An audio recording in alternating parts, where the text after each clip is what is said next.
एवढा पसारा कसला, तर हा सगळा पसारा आहे. केदारनाथ जायची तयारी चालू आहे. इथे माझी बॅग रेडी झाली, आता फक्त मिस्टरांची बॅग भरायची बाकी आहे. इथे यामध्ये सर्व मेडिसिनचा सामान व ज्या इम्पॉर्टंट वस्तू ज्या सोबत लागतील त्या वस्तू ठेवून घेतल्या. फायनली माझी बॅग भरून रेडी झालेली आहे. हे बघा माझी बॅग दाखवते मी तुम्हाला. इथे सगळं मिस्टरांचा पसारा पडलेला आहे, त्यांची बॅग भरायची बाकी. आता ते मला म्हणतोय तू भरून दे. हे बघा इथे माझी बॅग भरून रेडी झालेली आहे. इथे सगळं मेडिकिटचं सामान आणून ठेवलेलं आहे. आता हे सगळं मेडिकिटचं सामान मी एका बॅगमध्ये भरेल, पिशवीमध्ये किंवा बॉक्समध्ये, आणि ते आता बॅगेत ठेवेल. इथं मिस्टरांची बॅग बी भरून रेडी झालेली आहे. आता सोबत एक डोक्याला लावायचं तेल, सनग्लास, हेडफोन, सुईदोरा, माचीस, कोलगेट, ब्रश सगळं घेणार आहे. ही गावाने नाही घेणार आहे बरं का. आणि केदारनाथसाठी सगळ्यात उपयुक्त ही अशी सनस्क्रीन, ही देखील सोबत घेऊन येणार आहे. सगळ्यात मेन गोष्ट म्हणजे आपल्यासोबत न्यायचे आपलेवाली ओळखपत्र, म्हणजे आपलं आधार कार्ड, आपले मेन ID. आता इथे तर दोघांच्या बॅगा भरून रेडी झालेल्या आहे, बघू शकता तुम्ही. पण सगळ्यात मोठा टास्क म्हणजे हा की ही रुबी ना, रुबीला कुठं ठेवून जायचं. बघा रुबी कशी बसली आतरुणावर. सगळ्यात मोठा टास्क आहे रुबीला ठेवून जायचा. आता रुबी राहणार आहे माझ्या मम्मीकडे. A few moments later. मी आली माझ्या मम्मीच्या घरी. मम्मीच्या घरी ना चिवडा आणि शंकरपाळे बनवण्यासाठी गावाला जायचं आहे ना, मग त्यासाठी चिवडा आणि शंकरपाळे बनवायचे, ते बनवण्यासाठी आलेले.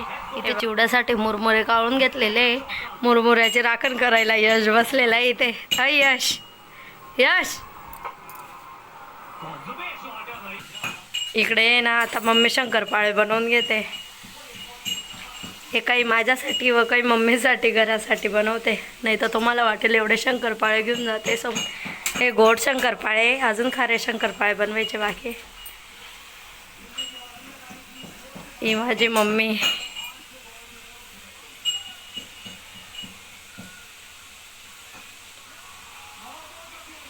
चिवडा, आता मम्मी इथे चिवडा बनवते. जे आपलं शंकरपाळ्यांचं तेल होतं त्याच्यामध्येच तळायला शेंगदाणे टाकून दिलेले.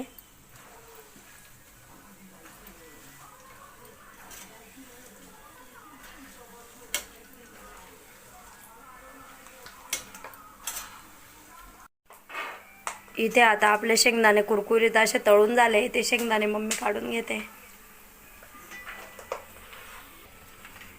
आता याच्यात डाळ्या टाकून घेते, त्याला डाळ्या बी तळून घेणार आहे. डाळ्या बरोबर आहे ना.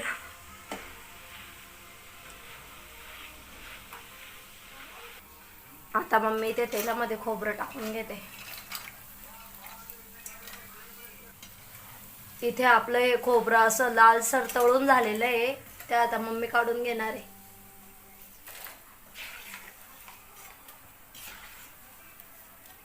याच्यात कढीपत्ता टाकून घेतलाय. आता याच्यात आता इथे मिरच्या तळायला टाकलेल्या आहे. आता मम्मीने सगळं मुरमुऱ्यामध्ये कालवून घेतलेलं आहे. आता मम्मी याच्यामध्ये चवीनुसार असं मीठ टाकून घेते. चिवड्याला टेस्ट यायला पाहिजे म्हणून मम्मीने मिरचीमध्ये ना थोडासा लसूण असा कुटून टाकून दिलेला आहे. इथे चिवडा मसाला, हळद आणि तिखट घेतलेलं आहे. थोडं नॉर्मल घेतलं आहे तिखट चवीसाठी बस. तुम्हाला जसं आवडेल तसं तुम्ही टाकू शकता. इथे आपले शंकरपाळे रेडी झालेले आहेत. आता मम्मी याच्यामध्ये मिरची आणि ना कुटलेला लसूण टाकून घेणार आहे.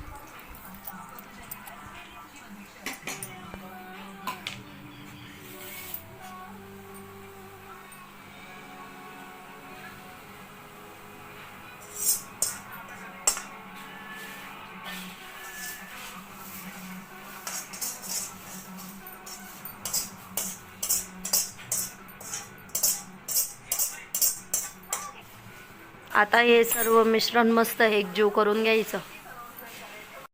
आता याच्यामध्ये मम्मी महाराजा फरसाण टाकून घेणार आहे.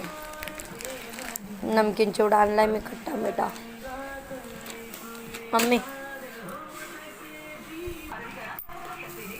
मम्मी याच्यामध्ये फरसाण टाकून घेते.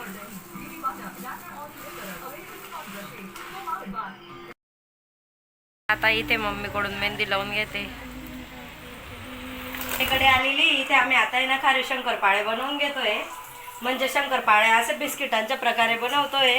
इथे काही काही असे मी ना गोल चिरून वाटीने गोल गोल कापून असे तळून घेतलेले.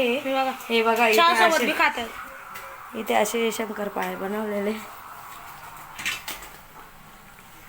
बिस्किटच्या आकाराचे. आणि आपले साधे शंकरपाळे बनवलेले छोटे छोटे, नाही बिस्किट सारखे बनवलेले. एकदम छान लागतं हे चहासोबत. त्याच्यासोबत इथे लाटून घेते. फायनली मी निघाली आता घरी जाण्यासाठी.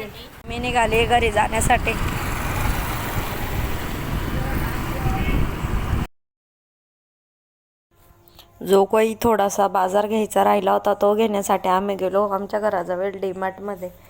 डीमार्टमधून मला काही लॅगीज वगैरे घ्यायची होती. मी ते घेतलं, स्कार्फ वगैरे.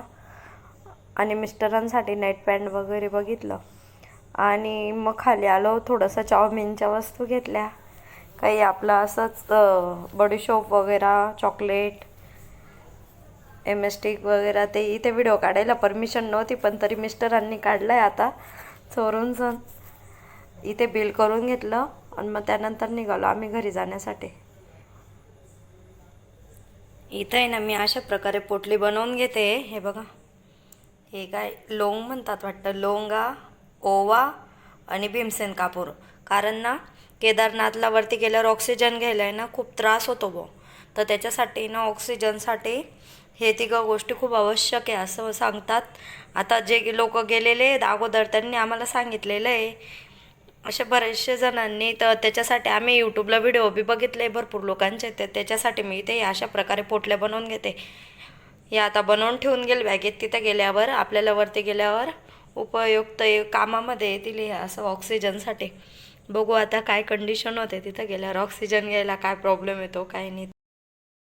तुमच्याकडे जर अशा काही आयडिया असतील अजून तर तुम्ही व्हिडिओमध्ये कमेंट करून सांगू शकता मला की काय काय आवश्यक वस्तू आहे त्या घेऊन जाऊ शकते मी सोबत. त्यासाठी सांगू शकता तुम्ही कमेंटमध्ये.